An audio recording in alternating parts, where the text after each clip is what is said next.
Oh yes, we talked about doing and being, without feeling that being present is another thing to do. How to be in this world without this constant push for connectivity? Well, the first thing is you turn off your push notifications.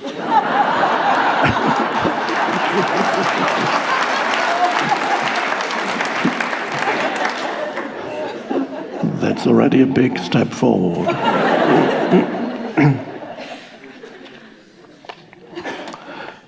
And you need to be disciplined in the use of your device, your phone, whatever, tablet, phone, so that it doesn't take you over, because it's simply an extension of the mind.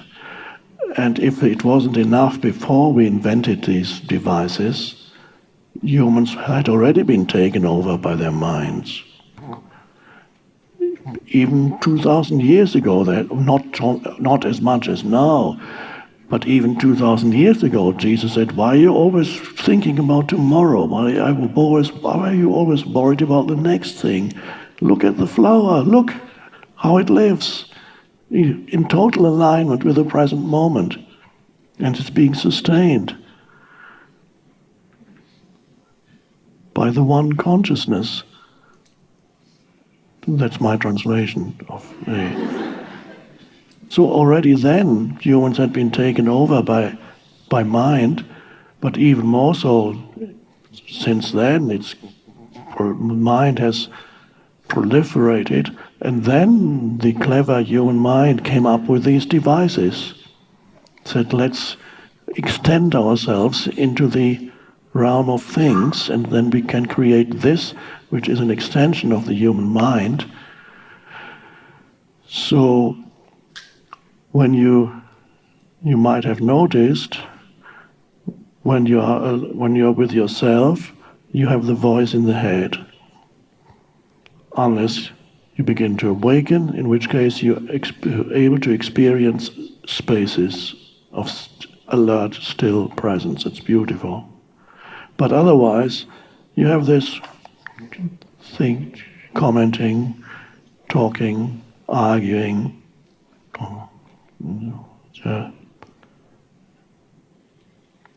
And then this becomes a burden for many people. Of course it is a burden, because a lot of the stuff it says is actually not pleasant. And so you experience it as a burden, and since you derive your sense of identity from it, it becomes yourself. This talking voice, you think that's you. It becomes the self. And you walk around with this burden of the self. And in order to unburden yourself, one thing you can do, you think you can do, is you can watch the television, or you can go on to watch. There are countless things that you can watch on the little screen. The entire world's knowledge at your fingertips. And the moment you watch the screen, whether it's television or on a screen, you might have noticed that your so-called own thought processes come to a stop. So to some extent, you're free of the self. This is why people sometimes find watching television relaxing.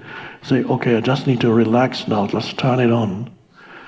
By this they mean, while they watch the television screen, they are not burdened by their self-induced thought processes. What they do, however, they replace their own thoughts with the collective thoughts. So you're not in a state of thoughtless awareness when you watch television or you watch something on the screen.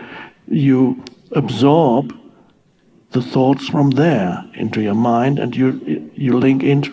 So for people often in a state of semi or hypnosis when they watch, and it kind of paralyzes you. It can also happen with the screen, with television already started, of course. I don't know whenever 60 years ago, whenever television started, and you go, and so your mind is just absorbing whatever is playing. It's the TV mind, which is receiving stuff from wherever it comes from, is going into your mind. and you become no longer thinking your own thoughts. Occasionally you might, you say, oh, this guy is so stupid, and then you're watching again. And then another thought, why am I watching this rubbish?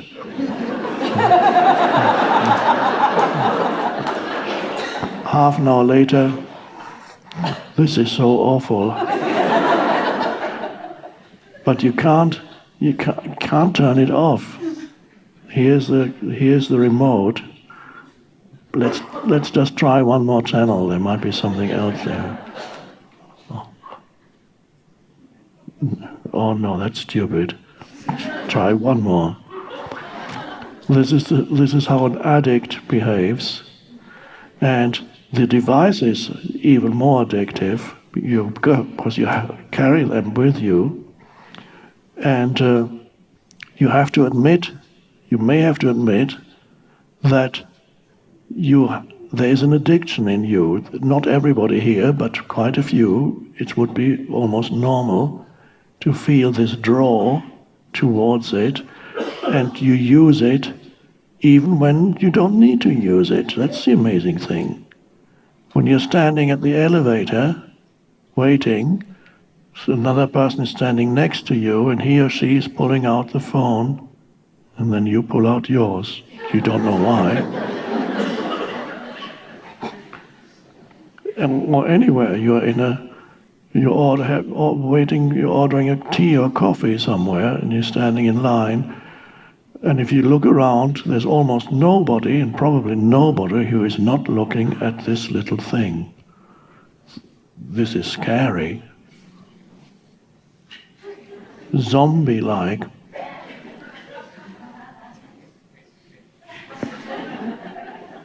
Now, if somebody from the past, the so-called past, a time traveler from the past came here, and even not the distant past, let's just say even 20 years ago, and he arrived and would see in the streets, in restaurants, in cafes, everywhere, in public transport, people are walking around with these things, staring at these things. Say, what's happened? Something has happened to humanity. They've all become zombies. Something terrible must have happened. What was that?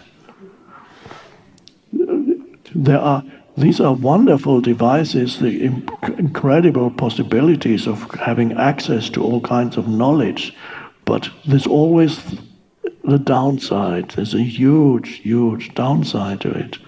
They are addictive. They stimulate the mind.